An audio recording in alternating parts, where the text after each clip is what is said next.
ಎಲ್ರಿಗೂ ನಮಸ್ಕಾರ. Welcome back to my channel. ನಾನು ಅಶ್ವಿನಿ. ಇದು ಗೌರಿ ಹಬ್ಬದ ವಿಡಿಯೋ. ನಾನು ಸ್ವಲ್ಪ ಲೇಟಾಗಿ ಅಪ್ಲೋಡ್ ಮಾಡ್ತಾಯಿದ್ದೀನಿ. ಆ ಟೈಮಿಗೆ ಮಾಡೋಕ್ಕಾಗಿರಲಿಲ್ಲ, ತುಂಬ ಕೆಲಸ ಇತ್ತು. ಅದಕ್ಕೆ ಸ್ವಲ್ಪ ಲೇಟಾಗಿ ಅಪ್ಲೋಡ್ ಮಾಡ್ತಾಯಿದ್ದೀನಿ. ಮನೆಯೆಲ್ಲ ಸ್ವಲ್ಪ ಡೀಪ್ ಕ್ಲೀನ್ ಮಾಡೋಣ ಅಂತ ಡೀಪ್ ಕ್ಲೀನ್ ಮಾಡ್ತಾಯಿದ್ದೆ. ಮಕ್ಕಳಿದ್ದಾರೆ, 3 ಮಕ್ಕಳು. ಎಷ್ಟು ಕೆಲಸ ಮಾಡಿದ್ರೂ ಸಾಕಾಗಲ್ಲ. ಇದು ಅವ್ರ ಸ್ಟಡಿ ರೂಮು. ಎಷ್ಟು ಗಲೀಜು ಮಾಡಿದರು ಅಂತ ಅಂದರೆ, ಈಗ ನೋಡಿ ಅದನ್ನೆಲ್ಲ ಕ್ಲೀನ್ ಮಾಡ್ತಾ ಬರೋಣ ಅಂತ ಮಾಡ್ತಾಯಿದ್ದೀನಿ. ಅದನ್ನು ನೀಟಾಗಿ ಕ್ಲೀನ್ ಮಾಡ್ತಾಯಿದ್ದೀನಿ. ಬೆಡ್ ಸ್ಪ್ರೆಡ್ ಎಲ್ಲ ಹಾಕ್ತಾಯಿದ್ದೀನಿ. ಅದು ಒಂಚೂರು ಗೊಂಚೋಯ್ತು ಅಂತಂದರೂ ಅದೇನೋ ನನಗೆ ಇಷ್ಟ ಆಗೋಲ್ಲ. ಅದು ಪರ್ಫೆಕ್ಟಾಗಿ ಕೂತ್ಕೊಬೇಕು. ಅಲ್ಲಿವರೆಗೂ ಅದನ್ನು ಸರಿ ಮಾಡ್ತಾನೆ ಇರ್ತೀನಿ. ಪಿಲ್ಲೋ ಆಗಿರ್ಬೋದು, ಬೆಡ್ ಸ್ಪ್ರೆಡ್ ಆಗಿರ್ಬೋದು, ಪ್ರತಿಯೊಂದು ನೀಟಾಗಿ ಕೂರಬೇಕದು. ಇಲ್ಲಾಂದರೆ ಮತ್ತೆ ರಿಮೂವ್ ಮಾಡಿ ಮತ್ತೆ ಹಾಕ್ತೀನಿ. ಅದೇನೋ ಅದೊಂದು ಅಭ್ಯಾಸ ಆಗಿಬಿಟ್ಟಿದೆ. ನೀಟಾಗಿ ಕೂರಬೇಕು ಅಂತ ಅನ್ನಿಸ್ತಾನೆ ಇರುತ್ತೆ. ಅವ್ರ ರೂಮೆಲ್ಲ ನೀಟಾಗಿ ಕ್ಲೀನ್ ಮಾಡಾಯಿತು. ಗೌರಿ ಹಬ್ಬದ ಕೆಲಸ ಇನ್ನೂ ವರಮಹಾಲಕ್ಷ್ಮಿ ಹಬ್ಬದಲ್ಲಿ ಮಾಡಿದ್ದೆ. ಗೌರಿ ಹಬ್ಬದಲ್ಲಿ ಸ್ವಲ್ಪ ಡೀಪ್ ಕ್ಲೀನ್ ಮಾಡೋಣ ಅಂತ ಮಾಡ್ತಿದ್ದೆ. ನೀವು ಯಾರೆಲ್ಲ ನನ್ನ ಚಾನಲ್ಗೆ ಸಬ್ಸ್ಕ್ರೈಬ್ ಆಗಿಲ್ಲ, ಪ್ಲೀಸ್ ಸಬ್ಸ್ಕ್ರೈಬ್ ಆಗಿ, ಲೈಕ್ ಮಾಡಿ, ಶೇರ್ ಮಾಡಿ, ಕಮೆಂಟ್ ಮಾಡಿ. ನಾನು ಫಸ್ಟ್ ಟೈಮ್ ಚಾನಲ್ ಓಪನ್ ಮಾಡಿರೋದ್ರಿಂದ ವೀಡಿಯೋಸ್ಗಳು ಲೇಟಾಗಿ ಅಪ್ಲೋಡ್ ಮಾಡ್ತಾಯಿದ್ದೀನಿ. ಎಡಿಟಿಂಗ್ ಸ್ವಲ್ಪ ಲೇಟ್ ಆಗ್ತಿದೆ, ವಾಯ್ಸ್ ಕೊಡಬೇಕು, ಎಲ್ಲ ಲೇಟ್ ಆಗ್ತಿದೆ. ಪ್ಲೀಸ್ ಸ್ವಲ್ಪ ಸಪೋರ್ಟ್ ಮಾಡಿ. ಹಾಗೆ ಸಬ್ಸ್ಕ್ರೈಬ್ ಆಗಿ, ಲೈಕ್ ಮಾಡಿ. ಇದು ಇನ್ನೊಂದು ರೂಮು. ಅದನ್ನು ಕೂಡ ನೀಟಾಗಿ ಎಲ್ಲ ಕ್ಲೀನ್ ಮಾಡಿಕೊಂಡು ಕರ್ಟನ್ ಎಲ್ಲ ಹಾಕಿ ಬೆಡ್ ಸ್ಪ್ರೆಡ್ ಎಲ್ಲ ಹಾಕ್ತಾಯಿದ್ದೀನಿ. ಇದು ಕೂಡ ಒಂಚೂರು ನಂಗೆ ಗಲೀಜಾಗಬಾರ್ದು. ಇದು ಅತ್ತೆ ಮಾವನ ರೂಮು. ಅದನ್ನು ಕೂಡ ಎಲ್ಲ ರೆಡಿ ಮಾಡ್ತಿದ್ದೀನಿ. ಅತ್ತೆ ಇಲ್ಲ, ಅತ್ತೆ ಅವ್ರ ಅಪ್ಪನ ಮನೆಗೆ ಹೋಗಿದ್ದಾರೆ. ಅವರಿದ್ದರೆ ಸ್ವಲ್ಪ ನನಗೆ ರಿಸ್ಕ್ ಕಮ್ಮಿ ಆಗುತ್ತೆ. ಪಾಪು ನೋಡ್ಕೋತಾರೆ.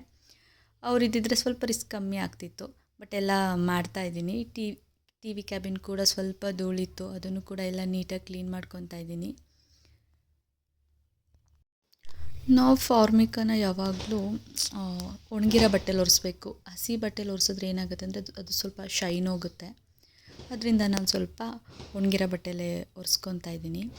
ಎಷ್ಟು ಕ್ಲೀನ್ ಮಾಡಿದ್ರೂ ಧೂಳು ಬಂದುಬಿಡೋದು, ಅಥವಾ ಮಕ್ಕಳು ಅದು ಇದು ಮುಟ್ಟು ಗಲೀಜು ಮಾಡೋದು, ಈ ರೀತಿ ಮಾಡೇ ಬಿಡ್ತಾರೆ. ಒಂದು ಸೈಡ್ ಸೋಫಾ ಸೆಟ್ ಎಲ್ಲ ಕವರ್ ಹಾಕಾಯಿತು. ಇನ್ನು ಈ ಸೈಡ್ ಸೋಫಾ ಸೆಟ್ ಕವರೆಲ್ಲ ಹಾಕಿ ಮುಗಿಸ್ದೆ. ಒನ್ ಡೇ ಕೆಲಸ ಆಯಿತು. ಒನ್ ಡೇಗೆ ಫಟಾಫಟ್ ಅಂತ ಎಲ್ಲನೂ ಮುಗಿಸ್ದೆ. ಈಗ ಕಿಚನ್ ಮಾಡಬೇಕು. ಕಿಚನಲ್ಲಿ ಏನಿಲ್ಲ, ನಾನು ಸ್ವಲ್ಪ ಅಲ್ಲಲ್ಲೇ ಕ್ಲೀನ್ ಮಾಡ್ಕೋತಾ ಇರೋದ್ರಿಂದ ಅಲ್ಲೇನಷ್ಟು ಕೆಲಸ ಇರಲ್ಲ. ಇನ್ನು ಬಟ್ಟೆ ಸ್ವಲ್ಪ ಮಡ್ಚೋದಿತ್ತು, ಅದನ್ನು ಕೂಡ ಎಲ್ಲನೂ ನೀಟಾಗಿ ಮಡಚಿ ಮಗು ಬಟ್ಟೆ ಎಲ್ಲ ಒಂದು ಸೈಡ್ ಎತ್ತಿಟ್ಕೊಂಡಿದ್ದೀನಿ. ಅದು ಒಂದು ಸೈಡ್ ಇಟ್ಕೊಂಡೆ ನಮಗೆ ಬೇಗ ಬೇಗ ಕೈಗೆ ಸಿಗುತ್ತೆ. ಅದರಿಂದ ಎಲ್ಲ ನೀಟಾಗಿ ಎತ್ತಿಟ್ಕೊಂಡೆ. ಗ್ಯಾಸೆಲ್ಲ ತುಂಬ ಗಲೀಜಾಗಿತ್ತು. ಅದನ್ನು ನಾನು ಏನೂ ಕ್ಲೀನ್ ಮಾಡಿರಲಿಲ್ಲ, ಕೆಲಸ ಇದೆ ಅಂತ.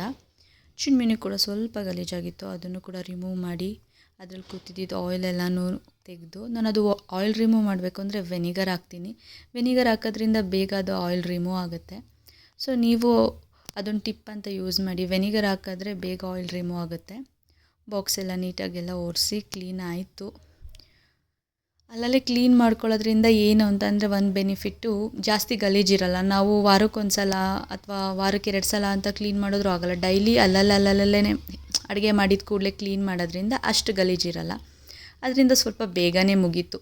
ಬೆಳಗ್ಗೆ ಹಿಡ್ದಿದ್ದಕ್ಕೆ ಒಂದು ಸಂಜೆ ಆಯಿತು. ಇನ್ನು ದೇವ್ರ ಕೆಲಸನೂ ಮಾಡಬೇಕಿತ್ತು. ಅದಕ್ಕೆ ಬೇಗ ಮುಗಿಸಿ ದೇವ್ರ ಕೆಲಸ ಮಾಡೋಣ ಅಂತ ಮುಗಿಸ್ತಿದ್ದೆ.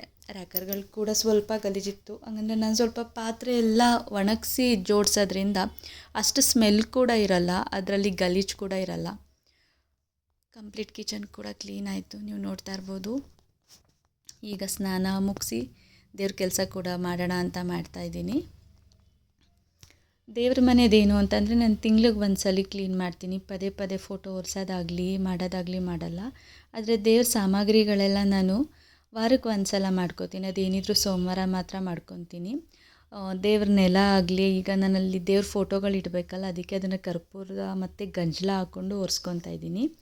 ದೇವ್ರ ಫೋಟೋಗಳನ್ನ ನಾನು ಕೆಳಗಡೆ ಇಡಲ್ಲ. ಏನಕ್ಕೆ ಅಂದರೆ ನಾವು ಪ್ರತಿನಿತ್ಯ ದೇವ್ರ ಫೋಟೋಗೆ ಪೂಜೆ ಮಾಡೋದ್ರಿಂದ, ಈಗ ನಮ್ಮ ಮನೇಲಿ ದೇವ್ರು ಇದ್ದಾನೆ ಅಂತಲೇ ಹೇಳಿ ನಾವು ಪೂಜೆ ಮಾಡ್ತೀವಿ ಅಲ್ವಾ, ಅಲ್ಲಿ ಪಾಸಿಟಿವ್ ಇರುತ್ತೆ. ದೇವರಲ್ಲಿರೋ ಶಕ್ತಿ ಎಲ್ಲ ನೆಲದಲ್ಲಿಟ್ಟರೆ ನೆಲ ಪಾಸಿಟಿವ್ ಎಲ್ಲ ತಗೊಳ್ಳುತ್ತೆ ಅಂತ ಹೇಳ್ತಾರೆ. ಅದರಿಂದ ನಾನು ನೆಲದಲ್ಲಿ ಯಾವಾಗಲೂ ದೇವ್ರ ಫೋಟೋ ಇಡಲ್ಲ. ಒಂದು ಮಣೆ ಅಥವಾ ಒಂದು ಬಟ್ಟೆ ಹಾಕಿ ಇಡ್ತೀನಿ. ಆಗ ಹಾಕೋದ್ರಿಂದ ಎಲ್ಲ ಪಾಸಿಟಿವ್ ಎಲ್ಲ ಪ್ರತಿಯೊಂದು ಅಲ್ಲೇ ಇರುತ್ತೆ ಅನ್ನೋದೊಂದು ನಂಬಿಕೆ. ಇನ್ನೆಲ್ಲ ಅರಿಶಿನ ಕುಂಕುಮ ಪ್ರತಿಯೊಂದು ಒಂದು ಕವರ್ಗಳ್ಗೆ ಹಾಕಿ ಇಟ್ಕೊತಿದ್ದೆ. ಇದು ಸಿಂಕಲ್ಲಿ ನಾವು ಕೆಲವು ಸಲ ಅದು ಎಂಜಲು ಪಾತ್ರೆ ಆಗಿರ್ಬೋದು ಅಥವಾ ಏನೇ ಒಂದು ಅಕ್ಕಿ ತೊಳೆದಿದ್ದ ನೀರೇ ಆಗಿರ್ಬೋದು, ಈ ರೀತಿ ಇರುತ್ತೆ. ನಾನಿದು ಸ್ನಾನಕ್ಕೆ ಹೋಗೋಕ್ಕಿಂತ ಮುಂಚೆನೇ ಎಲ್ಲನೂ ಕ್ಲೀನ್ ಮಾಡಿ ಹೋಗಿದ್ದೆ. ಬಟ್ ದೇವ್ರ ಸಾಮಾನು ಇಡ್ತೀವಿ, ಅದು ಒಂದೊಂದು ಸಲ ತೊಳಿಬೇಕಾದ್ರೆ ಬಿದ್ದುಬಿಡುತ್ತೆ, ಈ ರೀತಿ ಆಗುತ್ತೆ ಅಂತ ನಾನು ಅದಕ್ಕೆ ಉಪ್ಪು ಮತ್ತು ಅರಿಶಿನ ಹಾಕ್ಕೊಂಡು ಕ್ಲೀನ್ ಮಾಡ್ತೀನಿ. ಅರಿಶಿನದಲ್ಲಿ ಏನೇ ಒಂದು ದೋಷ ಇದ್ದರೂ ಅಥವಾ ಏನೇ ಒಂದು ನೆಗೆಟಿವ್ ಇದ್ದರೂ ಹೋಗುತ್ತೆ ಅನ್ನೋದೊಂದು ನಂಬಿಕೆ. ಅದನ್ನು ನಾವು ಚಿಕ್ಕ ವಯಸ್ಸಿಂದ ನಮ್ಮ ತಾಯಿ ಹೇಳ್ಕೊಟ್ಟಿರೋದ್ರಿಂದ ನಾನು ಹಾಗೇ ಪಾಲಿಸ್ಕೊಂಬಂದಿದ್ದೀನಿ. ಈಗಲೂ ಕೂಡ ನಾನು ಅದನ್ನೇ ಪಾಲಿಸ್ತೀನಿ. ದೇವ್ರ ಸಾಮಾನೆಲ್ಲ ಇಡಬೇಕು ಅಂತ ನಾನು ಆ ರೀತಿ ಯಾವಾಗಲೂ ಮಾಡ್ಕೊತೀನಿ. ಪಾತ್ರೆ ಇದು ಮಡಿ ನೀರು ಇಟ್ಕೊಂಡಿದ್ದೀನಿ. ದೇವ್ರ ಮನೆಗೆ ಕಂಪ್ಲೀಟಾಗಿ ದೇವ್ರ ಮನೆಯೆಲ್ಲ ನೀಟಾಗಿ ಒರೆಸ್ತೀನಿ. ಎರಡು ಗಲೀಜಿರಲ್ಲ. ನನ್ನ ಊದ್ಕಡ್ಡಿನ ದೇವ್ರ ಮನೆಯಿಂದ ಈಚೆ ಇಡೋದ್ರಿಂದ ಅದು ಕಪ್ಪಾಗಲಿ ಧೂಳಾಗಲಿ ಏನೂ ಅಷ್ಟಿರಲ್ಲ. ಇನ್ನು ತಿಂಗ್ಳಿಗೊಂದ್ಸಲ ಕ್ಲೀನ್ ಮಾಡೋದ್ರಿಂದ, ತಿಂಗ್ಳಿಗೊಂದ್ಸಲ ಅಂತಂದರೆ ಹಬ್ಬಗೆ, ಈಗ ವರಮಹಾಲಕ್ಷ್ಮಿ ಹಬ್ಬಕ್ಕೆ ಮಾಡಿದ್ದೆ ಅಂದರೆ ನಾನೀಗ ಗೌರಿ ಹಬ್ಬಕ್ಕೆ ಮಾಡೋದು. ಈಗ ಎಲ್ಲನೂ ಪೇಪರೆಲ್ಲ ತೆಗೆದು ಬೇರೆ ಪೇಪರ್ ಹಾಕಿ ನೀಟಾಗಿ ಕ್ಲೀನ್ ಮಾಡ್ತಾಯಿದ್ದೀನಿ. ತುಪ್ಪದ ದೀಪ, ತುಪ್ಪದ ಬತ್ತಿ ಪ್ರತಿಯೊಂದು ಜೋಡಿಸ್ಕೊಳ್ತಾ ಇದ್ದೀನಿ. ಈಗ ದೇವ್ರ ಫೋಟೋ ಒರೆಸಿದ್ದೆಲ್ಲ ನಾನು ಬಟ್ಟೆಯಲ್ಲಿ ಇಡಬೇಕು ಅಂತ ಅಲ್ಲಿ ಬಟ್ಟೆ ಕೂಡ ಹಸಿ ರೆಡಿ ಮಾಡಿದ್ದೀನಿ. ಹೇಗೆ ಮಾಡ್ತೀನಿ ದೇವ್ರ ಕೆಲಸ ಅಂತ ನಾನು ನಿಮಗೆ ತೋರಿಸ್ತೀನಿ. ಇದು ನಾನು ಓದೋ ಪ್ರತಿನಿತ್ಯ ಕಥೆಗಳಾಗಿರ್ಬೋದು, ಶ್ಲೋಕಗಳಾಗಿರ್ಬೋದು, ಅದ್ರ ಬುಕ್ಕುಗಳು ಮತ್ತು ಜಪಮಣಿ ಕೂಡ ಇಟ್ಕೊಂಡಿದ್ದೀನಿ. ಕೆಲವೊಮ್ಮೆ ಹಬ್ಬ ಹರಿದಿನಗಳಲ್ಲಿ ಜಪ ಕೂಡ ಮಾಡ್ತೀನಿ. ಇಲ್ಲೂ ಅಷ್ಟೇ ಫೋಟೋ ಇಡ್ತೀನಿ ಅಂತ ಅಂದರೆ ನಾನು ಟವಲ್, ಅದಕ್ಕೆ ಅಂತಲೇ 2 ಟವಲ್ ಇಟ್ಕೊಂಡಿದ್ದೀನಿ. ಟರ್ಕಿ ಟವಲ್ ಇದು ತುಂಬ ಒಳ್ಳೆಯದು. ಅದು ಒಂದು ದೇವ್ರ ಮನೆ ಕೂಡ ಚೆನ್ನಾಗಿ ಕಾಣುತ್ತೆ. ಫೋಟೋ ಇದಕ್ಕೆ ತಾಗುತ್ತೆ ಅಂತ ಅಂದ್ಬಿಟ್ಟು ನಾನು ಈ ರೀತಿ ಮಾಡ್ಕೊತೀನಿ. ಇದು ಒಂದು ಅಭ್ಯಾಸ ನನಗೆ. ಈ ರೀತಿ ರೂಢಿ ಆಗಿರೋದ್ರಿಂದ ಈ ರೀತಿ ಇಟ್ಕೊತೀನಿ. ಅದನ್ನು ಕೂಡ ಎಲ್ಲ ರೆಡಿ ಮಾಡಾಯಿತು. ಮಣೆ ಆಗಿರ್ಬೋದು. ಈಗ ಅರಿಶಿನ ಕುಂಕುಮ ದೇವ್ರ ಫೋಟೋಗೆ ಒರೆಸಿ ಹಚ್ಚಬೇಕು ಅಂತ ಅರಿಶಿನ ಕುಂಕುಮದ ಭರಣಿ ಕೂಡ ಎಲ್ಲ ತೊಗೊಂಡು ಬಂದಿದ್ದೀನಿ. ಎಲ್ಲನೂ ಒರೆಸಿ ಅರಿಶಿನ ಕುಂಕುಮ ಹಾಕಿಟ್ಟು ಫೋಟೋ ಎಲ್ಲ ಒರೆಸ್ಕೊತಾ ಇದ್ದೀನಿ. ಒಂದು ವೈಟ್ ಕರ್ಶೀಫ್ ಅಥವಾ ವೈಟ್ ಟವಲ್ ಇಟ್ಕೊಂಡಿದ್ದೀನಿ ದೇವ್ರ ಫೋಟೋ ಒರೆಸೋಕ್ಕೆ ಅಂತಲೇ. ಒಂದ್ಸಲಿ ಒದ್ದೆ ಮಾಡಿ ನೀಟಾಗಿ ಅರಿಶಿನ ಕುಂಕುಮ ಎಲ್ಲ ತೆಗೆದು ಆಮೇಲೆ ಒಣಗಿರೋ ಬಟ್ಟೆಯಲ್ಲಿ ಫೋಟೋ ಎಲ್ಲ ಒರೆಸ್ತೀನಿ. ಹಾಗೆ ಮಾಡೋದ್ರಿಂದ ಅದು ಫೋಟೋ ಕೆಳಗಡೆ ನೀರು ಹೋಗಿ ಫೋಟೋ ಒಳಗಡೆ ಏನೂ ನೀರು ಹೋಗಲ್ಲ, ತಿನ್ನಲ್ಲ. ಆ ರೀತಿ ಮಾಡೋದ್ರಿಂದ ಅದಕ್ಕೆ ನಾನು ಯಾವಾಗಲೂ ಆ ರೀತಿಯೇ ಮಾಡೋದು. ನೀಟಾಗಿ ಕಂಪ್ಲೀಟಾಗಿ ಒರೆಸ್ಕೊಂಡು ಆಮೇಲೆ ಕುಂಕುಮ ಹಾಕ್ತೀನಿ. ಇದು ಗಂಧ ಮತ್ತು ಚಂದನ ಎರಡನ್ನೂ ಮಿಕ್ಸ್ ಮಾಡಿ ದೇವರಿಗೆ ಹಚ್ಚೋದು. ನಾವು ಗಂಧ ತೇದಿ ಹಚ್ಚೋದು. ಈಗ ತೇಯೋದು ಲೇಟ್ ಆಗುತ್ತೆ, ಅದರಿಂದ ಗಂಧದ ಪೌಡ್ರನ್ನೇ ಹಚ್ಚುತ್ತಾ ಇದ್ದೀನಿ. ಟೈಮ್ ಇದ್ದಿದ್ದರೆ ಗಂಧ ತೇದು ದೇವ್ರಿಗೆ ಹಚ್ಚೋದು. ಅದನ್ನು ನೀಟಾಗಿ ಮಿಕ್ಸ್ ಮಾಡಿ ದೇವರಿಗೆ 2 ಬೊಟ್ಟು ಅಂತ ಇಟ್ಟು ಹಚ್ಚುತ್ತೀನಿ. ಈ ರೀತಿ ಹಚ್ಚೋದ್ರಿಂದ ತುಂಬಾ ಒಳ್ಳೆಯದು. ಶ್ರೀಗಂಧ ಮತ್ತು ಚಂದನ ಮಿಕ್ಸ್ ಮಾಡಿ ಹಚ್ಚೋದ್ರಿಂದ. ಕುಂಕುಮದ ಬೆರಳಲ್ಲೇ ಹಚ್ಚೋದು. ತುಂಬಾ ಹಚ್ಚೋಕ್ಕೆ ಹೋಗಲ್ಲ, 2 ಬೊಟ್ಟು ಇಡ್ತೀನಿ.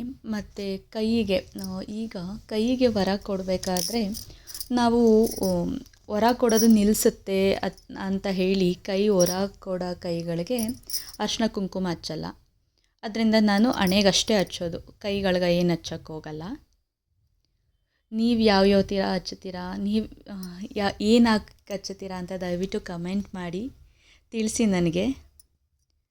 ವೈಷ್ಣವಿ ದೇವಿ ಅಮ್ಮ ಕಾಶಿಗೆ ಹೋಗಿದ್ದರು.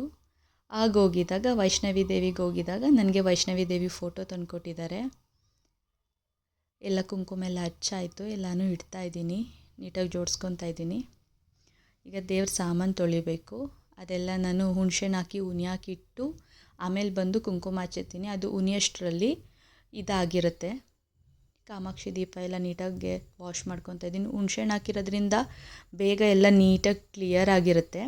ಈಗ ಅದಕ್ಕೆ ಸ್ವಲ್ಪ ಸಬೀನ ಹಾಕ್ಕೊಂಡು ನೀಟಾಗಿ ಬ್ರಷಲ್ಲಿ ವಾಶ್ ಮಾಡಬೇಕು. ಒಂದು ಚೂರು ಕಪ್ಪಾಗಲಿ ಏನೇ ಆಗಲಿ ಏನೂ ಇರಲ್ಲ. ಈಗ ನೀವು ನೋಡ್ಬೋದು, ನಾನು ಹುಣಸೆಹಣ್ಣು ಹಾಕಿ ಉನಿ ಹಾಕಿದ್ದೆ, ಈಗ ಅದೇ ಸಬೀನದಲ್ಲಿ ನೀಟಾಗಿ ವಾಶ್ ಮಾಡಿದ್ದೀನಿ. ನೋಡಿ, ಒಂದು ಚೂರು ದೀಪದ ಕಪ್ಪಾಗಲಿ ಅಥವಾ ದೀಪದ ಸುತ್ತ ಕಪ್ಪಾಗಲಿ ಏನೂ ಇಲ್ಲ. ಅದಾದಮೇಲೆ ಒಂದು ವೈಟ್ ಬಟ್ಟೆಯಲ್ಲಿ, ಒಣಗಿರೋ ಬಟ್ಟೆಯಲ್ಲಿ, ಒದ್ದೆ ಆಗಿರಬಾರ್ದು, ಡ್ರೈ ಬಟ್ಟೆಯಲ್ಲಿ ನೀಟಾಗಿ ಎಲ್ಲ ದೇವ್ರ ಸಾಮಾನೆಲ್ಲ ಒರೆಸಿ ನೀಟಾಗಿ ಜೋಡಿಸ್ತೀನಿ. ಆ ರೀತಿ ಆಗೋದ್ರಿಂದ ಒಂದು ವಾರ ಪೂರ್ತಿ ಆದರೂ ದೇವ್ರ ಸಾಮಾನು ಕಪ್ಪಾಗಲ್ಲ. ನೀವು ಒಂದ್ಸಲಿ ಟ್ರೈ ಮಾಡಿ ನೋಡಿ, ಖಂಡಿತ ಹಾಗೇ ಇರುತ್ತೆ, ಅಷ್ಟೇ ಚೆನ್ನಾಗೂ ಕೂಡ ಇರುತ್ತೆ. ನನ್ನ ಕಾಮಾಕ್ಷಿ ದೀಪಕ್ಕೆ ಯಾವಾಗಲೂ ಇದೇ ರೀತಿ ಅಲಂಕಾರ ಮಾಡೋದು. ನನಗೆ ಈ ರೀತಿ ಅಲಂಕಾರ ಮಾಡಿದ್ರೇ ತುಂಬ ಇಷ್ಟ. ಗಂಧ ಎಲ್ಲ ಗಂಧ ಮತ್ತು ಅರಿಶಿನ ಎರಡನ್ನೂ ಮಿಕ್ಸ್ ಮಾಡಿ ಹಚ್ಚಿ ಅದಕ್ಕೆ ಕುಂಕುಮ ಅರಿಶಿನ ಸುತ್ತ ಇಟ್ಕೊಂಬರ್ತೀನಿ. ತುಂಬ ಚೆನ್ನಾಗಿರುತ್ತೆ ದೇವ್ರ ದೀಪ ಹಚ್ಚಿದಾಗ ಅದನ್ನು ನೋಡೋಕ್ಕೆ. ನೀವೊಂದ್ಸಲಿ ನಿಮ್ಮನೇಲಿ ಕಾಮಾಕ್ಷಿ ದೀಪ ಇದ್ದರೆ ಹಚ್ಚಿ ನೋಡಿ, ತುಂಬಾ ಒಳ್ಳೆಯದು. ಕಾಮಾಕ್ಷಿ ದೀಪದ ಬಗ್ಗೆ ಒಂದು ಸೀಕ್ರೆಟ್ ಕೂಡ ಇದೆ, ನಾನು ಅದನ್ನು ನೆಕ್ಸ್ಟ್ ವೀಡಿಯೋದಲ್ಲಿ ತಿಳಿಸ್ತೀನಿ. ಯಾರಿಗ ಸೀಕ್ರೆಟ್ ಬೇಕು ದಯವಿಟ್ಟು ಕಮೆಂಟ್ ಮಾಡಿ ತಿಳಿಸಿ. ಇದು ಗೌರಿ ಹಬ್ಬದ್ದು ನೆಕ್ಸ್ಟ್ ಡೇ ವಿಡಿಯೋ. ಏನಾಯಿತು ಅಂದರೆ 3 ಗಂಟೆಗೆ ಎದ್ದು ಬೇಗ ಮುಗಿಸ್ಬೇಕು ಪೂಜೆ ಅಂತ 3 ಗಂಟೆಗೆ ಎದ್ದು ಬೇಗ ಬೇಗ ಕಸ ಎಲ್ಲ ಹೊಡೆದು ಮನೆಯೆಲ್ಲ ತಾರಿಸಿ ಈಚೆ ಬಾಗಿಲೆಲ್ಲ ತೊಳೆದೆ. ನಾನು ಆ ಟೈಮಲ್ಲಿ ಗೂಬೆ ಕೂಡ ನೋಡಿದೆ. ಓ ಏನಿದು ಅದೃಷ್ಟದ್ದು ಅಂತ ಅಂದ್ಕೊಂಡು ತುಂಬ ಖುಷಿಯಾಯಿತು. ಎಲ್ಲ ಕೆಲಸ ಮಾಡಿ ಮುಗಿಯೋಷ್ಟರಲ್ಲಿ 6:30 ಆಯಿತು. ಒಳ್ಕಲ್ಲು ಕೂಡ ಒಳ್ಕಲ್ಗೆ ನಾವು ಅರಿಶಿನ ಕುಂಕುಮ ಹಚ್ಚಿ ಅದಕ್ಕೆ ಪೂಜೆ ಮಾಡೋದ್ರಿಂದ ಲಕ್ಷ್ಮೀ ಸ್ವರೂಪ ಅಂತ ಹೇಳ್ತಾರೆ. ಲಕ್ಷ್ಮಿನೇ ನಮ್ಮ ಮನೇಲಿ ನೆಲೆಸಿದ್ದಾಳೆ ಅಂತ ಹೇಳ್ತಾಳೆ, ಶಿವ ಪಾರ್ವತಿ ಇದ್ದಂಗೆ. ಅದಕ್ಕೆ ಒಳ್ಕಲ್ಲನ್ನ ಯಾವತ್ತೂ ಆಡ್ಸೋ ಗುಂಡ್ಕಲ್ಲನ್ನ ದೂರ ಮಾಡಬಾರ್ದು ಅಂತ ಹೇಳ್ತಾರೆ, ಪಕ್ಕನೇ ಇಡಬೇಕು ಅಂತ. ಅದು ಕೂಡ ಆಯಿತು. ಸ್ನಾನ ಮುಗಿಸಿ ದೇವ್ರಿಗೂ ಮುಡಿಸಿ ಅಲಂಕಾರ ಮಾಡ್ತಾಯಿದ್ದೀನಿ. ಮಕ್ಕಳಿಗೆಲ್ಲ ಎಣ್ಣೆ ಹಚ್ಚಿದೆ. 3 ಜನಕ್ಕೂ ಸ್ನಾನ ಕೂಡ ಆಯಿತು. ದೊಡ್ಡವಳಿಗೆ ಚಿಕ್ಕವಳಿಗೆ 3ನೇವನಿಗೂ ಕೂಡ ಸ್ನಾನ ಆಯಿತು. ಅವ್ರು ರೆಡಿ ಆಗ್ತಾಯಿದ್ದಾರೆ. ನಾನು ಹೂವೆಲ್ಲ ಮುಡಿಸ್ಕೊಂಡು ಪೂಜೆ ಮಾಡೋಷ್ಟರಲ್ಲಿ ಅವ್ರು ಬಟ್ಟೆ ಹಾಕ್ಕೊಂಡು ರೆಡಿ ಆಗ್ತಾರೆ. ಔದುಂಬರ ಗಿಡ, ಸ್ನೇಕ್ ಪ್ಲ್ಯಾಂಟ್, ತುಳಸಿ ಗಿಡ ಪ್ರತಿಯೊಂದಕ್ಕೂ ಅಲಂಕಾರ ಮುಗೀತು. ಹೊರಗಡೆ ಗಾರ್ಡನ್ದೆಲ್ಲ ಕೆಲಸನೂ ಮುಗಿದಿದೆ. ಬೆಳಗ್ಗೆ 3 ಗಂಟೆಗೆ ಎದ್ದಿದ್ದಕ್ಕೆ 6:30ಗೆ ಕೆಲಸ ಆಗಿದೆ. 6:30ಗೆ ದೀಪ ಹಚ್ಚಿದ್ದೀನಿ. ಅದಾದಮೇಲೆ ಹಸ್ಬೆಂಡ್ ಡ್ಯೂಟಿಗೆ ಹೋಗಿದ್ದಾರೆ. ಅವ್ರು ಬಂದ ಮೇಲೆ ನಾವು ಮೈಸೂರಿಗೆ ಹೋಗಬೇಕು, ಉತ್ತನಳ್ಳಿ ಟೆಂಪಲ್ಗೆ. ನಾನು 4 ವಾರ ನಿಂಬೆಹಣ್ಣು ದೀಪ ಹಚ್ಚಾಗಿದೆ. ಇದು 5ನೇ ವಾರ. ದೀಪ ಕೂಡ ಅಂಟಿಸಾಯಿತು. ಇದು 5ನೇ ವಾರ. 5ನೇ ವಾರ ಮುಗಿಸಿದ ಮೇಲೆ 9 ವಾರ ಮಾಡಬೇಕು ಅಂತ ಅಂದ್ಕೊಂಡಿದ್ದೀನಿ. ಅದ್ರದ್ದು ಎಷ್ಟು ಫಲ ಸಿಗುತ್ತೆ ಅಂತ ನಾನು ನೆಕ್ಸ್ಟ್ ವೀಡಿಯೋದಲ್ಲೇ ಹೇಳ್ತೀನಿ. ಯಾರಿಗೆಲ್ಲ ಏನಾದರೂ ಒಂದು ಸಮಸ್ಯೆ ಖಂಡಿತ ಇದ್ದೇ ಇರುತ್ತೆ. ನಮ್ಗೆ ಅದಕ್ಕೆ ಪರಿಹಾರ ಸಿಗಬೇಕು ಅಂತಂದರೆ ನಾವು ದೇವ್ರ ಹತ್ರಕ್ಕೆ ಹೋಗಲೇಬೇಕು. ನಾನು ಕೂಡ ಆ ತಾಯಿನ ನಂಬಿ ದೇವ್ರ ಹತ್ರಕ್ಕೆ ಹೋಗಿ ಪ್ರತಿಯೊಂದು ಏನೇ ಮಾಡಬೇಕು ಅಂದರೂ ಕೇಳ್ತೀನಿ. ಅದರಲ್ಲಂತೂ ನಿಂಬೆಹಣ್ಣು ದೀಪ ಅಂತೂ ನನಗೆ ಹೆಚ್ಚಿನ ಫಲ ಕೊಟ್ಟಿದೆ. ನೀವು ಒಂದ್ಸಲಿ ಹೋಗಿ ದೀಪ ಹಚ್ಚಿ ನೋಡಿ, ನಿಮಗೂ ಎಷ್ಟು ಒಳ್ಳೆ ಫಲಗಳು ಸಿಗುತ್ತೆ ಅಂತ ನನಗೆ ಕಮೆಂಟ್ ಮಾಡಿ ತಿಳಿಸಿ. ನಿಮಗೆ ಗೊತ್ತಾಗುತ್ತೆ. ಧೂಪ ಕೂಡ ಹಾಕಿ ಮನೆಯೆಲ್ಲ ಫುಲ್ ಘಮ ಘಮ ಅಂತಿತ್ತು ಧೂಪದ್ದು. ನನಗೆ ಧೂಪ ಹಾಕೋದಂದ್ರೆ ತುಂಬ ಇಷ್ಟ. ಮನೆಯೆಲ್ಲ ಘಮ ಘಮ ಅನ್ನಬೇಕು. ಆ ರೀತಿ ಪ್ರತಿಯೊಂದು ಕಡೆಗೂ ಕೊಡ್ತೀನಿ. ಎಲ್ಲ ರೂಮ್ಗಳಿಗಾಗಿರ್ಬೋದು, ಮೂಲೆ ಮೂಲೆಗೂ ಬಿಡಲ್ಲ. ನೆಗೆಟಿವ್ ಏನೇ ಇದ್ರೂ ಹೋಗಿ ಪಾಸಿಟಿವ್ ಬರುತ್ತೆ ಅನ್ನೋದೊಂದು ನಂಬಿಕೆ. ಅದಕ್ಕೋಸ್ಕರ ಪ್ರತಿಯೊಂದು ಕಡೆಗೂ ಕೊಡ್ತೀನಿ. ಎಲ್ಲ ಕಡೆ ಕೊಟ್ಟಾಯಿತು. ಮೊದಲೆಲ್ಲ ಹುಣ್ಣಿಮೆ, ಅಮಾವಾಸ್ಯೆ ಈ ಥರ ಇದ್ದಾಗ ಧೂಪ ಕೊಡ್ತಿದ್ದೆ. ಈಗ ಏನು ಮಾಡ್ತೀನಿ ಅಂದಾಗ ಯಾವಾಗ ಕೊಡಬೇಕು ಅನಿಸುತ್ತೆ ಅವಾಗೆಲ್ಲನೂ ಕೂಡ ಕೊಡ್ತೀನಿ. ಪೂಜೆ ಎಲ್ಲ ಮುಗೀತು. ತಿಂಡಿ ಕೂಡ ಮಾಡಿಟ್ಟಿದ್ದೀನಿ. ಆ ವಿಡಿಯೋ ಎಲ್ಲ ಮಾಡ್ಕೊಳಕ್ಕಾಗಲಿಲ್ಲ, ಅದು ತುಂಬ ಲಾಂಗ್ ಆಗುತ್ತೆ. ನಾನು ಅದು ನೆಕ್ಸ್ಟ್ ವಿಡಿಯೋದಲ್ಲಿ ಶೇರ್ ಮಾಡ್ತೀನಿ. ಚಿಕ್ಕವಳು ಕೂಡ ಎಲ್ಲ ರೆಡಿ ಮಾಡ್ತಾಯಿದ್ದೀನಿ. ಅವಳಿಗೆ ರೆಡಿ ಆಗೋದಂದರೆ ತುಂಬಾ ಇಷ್ಟ. ಎಷ್ಟು ರೆಡಿ ಆಗ್ತಾಳೆ ಅಂತಂದರೆ ನೀವೇ ನೋಡಿ. ಈಗ ಅವನಿಗೆ ಪೌಡರ್ ಹಾಕೋಷ್ಟರಲ್ಲೇ ನನಗೆ ಸಾಹಸ ಆದಂಗೆ ಆಗೋಯ್ತು. ಹಂಗೆ ಹಚ್ಚಿಸ್ಕೊತಾ ಇದ್ದಾನೆ, ಕಿರ್ಚೋದು ಮಾಡೋದು ಮಾಡಿಕೊಂಡು. ತುಂಟ ಅಂದರೆ ತುಂಟ. ಇವ್ರನ್ನೆಲ್ಲ ಸಂಭಾಳಿಸ್ಕೊಂಡು ವಿಡಿಯೋ ಎಡಿಟ್ ಮಾಡೋದು ಸ್ವಲ್ಪ ಲೇಟ್ ಆಗ್ತಾಯಿದೆ. ನೋಡಿ, ಏನನ್ನೂ ಹಚ್ಚಿಸ್ಕೊಳ್ಳಲ್ಲ, ಯಾವ ರೀತಿ ಆಗಿದ್ದಾನೆ. ಕೊನೆಗೆಲ್ಲ ರೆಡಿ ಆದಮೇಲೆ ಅಮ್ಮ ಬಾಯ್ ಅನ್ನೋದು, ಮೈಸೂರಿಗೆ ಹೋಗೋಣ ಬಾಯ್ ಅಂತ ಹೇಳ್ತಾನೆ. ಅಷ್ಟು ತುಂಟ. ನಾನು ಶ್ರೀ ಹಿಂಗೆ ಆಡಬೇಡ, ಹಂಗೆ ಮಾಡಬೇಡ ಅಂತ ಹೇಳ್ತಾನೇ ಇದ್ದೆ. ಅವನಾದಮೇಲೆ ಅವಳಿಗೆ ಇಷ್ಟೊತ್ತಿಗೆ ನಾನು ಲಿಪ್ಸ್ಟಿಕ್ ಹಾಕ್ಕೊಂಡ್ರೆ ಸಾಕು ಅಂತ ಅವಳಲ್ಲಿ ಕಾಯ್ತಾನೇ ಇದ್ಲು. ಅಮ್ಮ ಬೇಗ ರೆಡಿ ಮಾಡು, ಅವನಿಗೆ ಬೇಗ ರೆಡಿ ಮಾಡು ಅಂತ. ನೋಡಿ, ಇವನು ಕಂಪ್ಲೀಟ್ ರೆಡಿ ಆಯಿತು. ಈಗ ಚಿಕ್ಕವಳಿಗೆ ರೆಡಿ ಮಾಡಬೇಕು. ಇವರನ್ನೆಲ್ಲ ರೆಡಿ ಮಾಡಿ ಅವ್ರು ಬಂದಮೇಲೆ ಮೈಸೂರಿಗೆ ಹೋಗಬೇಕು. ಇವನು ಕಂಪ್ಲೀಟ್ ರೆಡಿ ಆಯಿತು. ಇದು ಚಿಕ್ಕದು, ತುಂಬ ಕೂಡ ತುಂಟಿ. ಜೆನಿಷಾ ಅಂತ ಇವಳ ಹೆಸರು. ಬಟ್ ಎಷ್ಟು ತುಂಟಿ ಅಂತ ಅಂದರೆ ನೀವು ಪ್ರತಿಯೊಂದು ವಿಡಿಯೋದಲ್ಲೂ ನೋಡ್ತೀರಾ. ನಿಮ್ಮ ಮನೇಲಿ ಯಾವುದೇ ಮಗು ತುಂಟತನ ಮಾಡಿದ್ರೆ ಎಲ್ಲ ಮನೆಯಲ್ಲೂ ತುಂಟತನ ಮಾಡ್ತಾರೆ. ಬಟ್ ಕೆಲವು ಮಕ್ಳುಗಳಿಗೆ ಮೇಕಪ್ ಆಗೋದು, ರೆಡಿ ಆಗೋದು, ಲಿಪ್ಸ್ಟಿಕ್ ಹಾಕ್ಕೊಳ್ಳೋದು ತುಂಬ ಇಷ್ಟ ಇರುತ್ತೆ. ಆ ಮಗು ಇದ್ದರೆ ದಯವಿಟ್ಟು ಕಮೆಂಟ್ ಮಾಡಿ ತಿಳಿಸಿ. ಇವಳು ದೊಡ್ಡವಳು, ಇವಳಿಗೂ ಕೂಡ ರೆಡಿ ಮಾಡ್ತಾಯಿದ್ದೀನಿ. 3 ಜನನೂ ರೆಡಿ ಮಾಡಿ ಆಯಿತು ಅಂತ ಅಂದರೆ ನಂದು ಮುಕ್ಕಾಲು ಕೆಲಸ ಮುಗೀತು ಅಂತ. ಇನ್ನೇನಿದ್ರೂ ದೇವಸ್ಥಾನಕ್ಕೆ ಹೋಗೋದೊಂದು ಬಾಕಿ. ಏನೇ ಆದರೂ ಗೌರಿ ಹಬ್ಬದಲ್ಲಿ ಹೆಣ್ಮಕ್ಳು ಹೊಸ ಬಟ್ಟೆ ಬಳೆ ಈ ಥರ ಹಾಕ್ಕೊಂಡು ಓಡಾಡ್ತಾ ಮನೆ ಸುತ್ತ ಇದ್ರೇ ಚೆಂದ. ನನಗಂತೂ ತುಂಬ ಖುಷಿ. 3 ಮಕ್ಳು ಅಲ್ಲಿಂದ ಇಲ್ಲಿಗೆ ಇಲ್ಲಿಂದ ಅಲ್ಲಿಗೆ ಓಡಾಡ್ತಾನೆ ಇರ್ತಾರೆ. ಅದನ್ನು ನೋಡೋಕ್ಕೆ ಕಣ್ಣಿಗೆ ಹಬ್ಬ. ಅದು ಎಕ್ಸ್ಪೆಷಲಿ ಹೆಣ್ಮಕ್ಳಿದ್ರಂತೂ ತುಂಬಾ ಚೆಂದ. ಆ ಮನೆಯೇ ಸ್ವರ್ಗ ಅಂತ ಹೇಳ್ತೀನಿ. ಅವರ ಗೆಜ್ಜೆ ಹಾಕ್ಕೊಂಡು ಜಲ್ ಜಲ್ ಅಂತ ಅನ್ನಿಸ್ಕೊಂಡು ಮನೆ ಸುತ್ತ ಓಡಾಡ್ತಿದ್ರೆ ಏನೋ ಒಂಥರ ಖುಷಿ, ಸಡಗರ ಎಲ್ಲನೂ ಇರುತ್ತೆ. ಮತ್ತು ಗೌರಿ ಹಬ್ಬ ಬಂತು ಅಂತ ಅಂದರೆ ಅಪ್ಪನ ಮನೆಗೆ ಹೋಗಬೇಕು, ಬಾಗಿನ ತರ್ತಾರೆ ಅನ್ನೋದಂತೂ ಇನ್ನೂ ಖುಷಿ ಇರುತ್ತೆ. ನಾನು ಅಪ್ಪನ ಮನೆಗೆ ಹೋಗಬೇಕು. ಎಲ್ಲ ನೀಟಾಗಿ ರೆಡಿಯಾಗಿ ಫೋಟೋಶೂಟ್ ಕೂಡ ಮುಗೀತು. ಅವರಪ್ಪ ಬರೋಷ್ಟರಲ್ಲಿ ಎಲ್ಲನೂ ಮುಗಿಸಿದ್ರು. ನಾವು ಕೂಡ ಬಂದಿದ್ದ ಕೂಡಲೇ ಟೈಮ್ ಆಗಿತ್ತು ಅಂತ ಮೈಸೂರಿಗೆ ಹೊರಟ್ವಿ. ಮೈಸೂರಲ್ಲಿ ಉತ್ತನಳ್ಳಿ ಟೆಂಪಲ್ಗೆ ಹೋಗಿ ಅಲ್ಲಿ ತಾಯಿ ದರ್ಶನ ಮಾಡಬೇಕು. ಅವತ್ತು ಹಬ್ಬ ಇತ್ತು ಅಂತ ಸ್ವಲ್ಪ ರಶ್ ಇತ್ತು. ಇದು 5 ವಾರ ಆಗಿದೆ, 5 ವಾರ ಕಂಪ್ಲೀಟ್ ಆಗಿದೆ. ನೆಕ್ಸ್ಟ್ ವಾರ ಕೂಡ ಬರಬೇಕು. ನಾನಿದು ಕಂಪ್ಲೀಟ್ ವೀಡಿಯೋ ಸಪ್ರೇಟಾಗಿ ಮಾಡಿ ಹಾಕ್ತೀನಿ. ನಾನಿಲ್ಲಿ 5 ದೀಪ ಹಚ್ಚುತ್ತಾ ಇರೋದು. 2 ಹಚ್ಚೋಣ ಅಂತ ಹೇಳಿದೆ, ನಮ್ಮ ಮನೆಯವರು ಇಲ್ಲ 5 ಹಚ್ಚು ಅಂತ ಹೇಳಿದರು. ಅದಕ್ಕೆ 5 ಹಚ್ಚುತ್ತಾ ಇದ್ದೀನಿ. ಅದನ್ನು ಕೂಡ ಹಚ್ಚಿ ದೇವರಿಗೆಲ್ಲ ಪ್ರಾರ್ಥನೆ ಮಾಡಿ ಎಲ್ರಿಗೂ ಸುಖ ಶಾಂತಿ ನೆಮ್ಮದಿ ಆಯಸ್ಸು ಆರೋಗ್ಯ ಕೊಟ್ಟು ಕಾಪಾಡು ತಾಯಿ ಅಂತ ಬೇಡಿ ಬಂದೆ. ಹಾಗೆ ತಾಯಿದು ಫೋಟೋ ಕೂಡ ಹಾಕಿದ್ದೀನಿ. ತಾಯಿ ಎಲ್ರಿಗೂ ಒಳ್ಳೇದು ಮಾಡಲಿ. Thank you.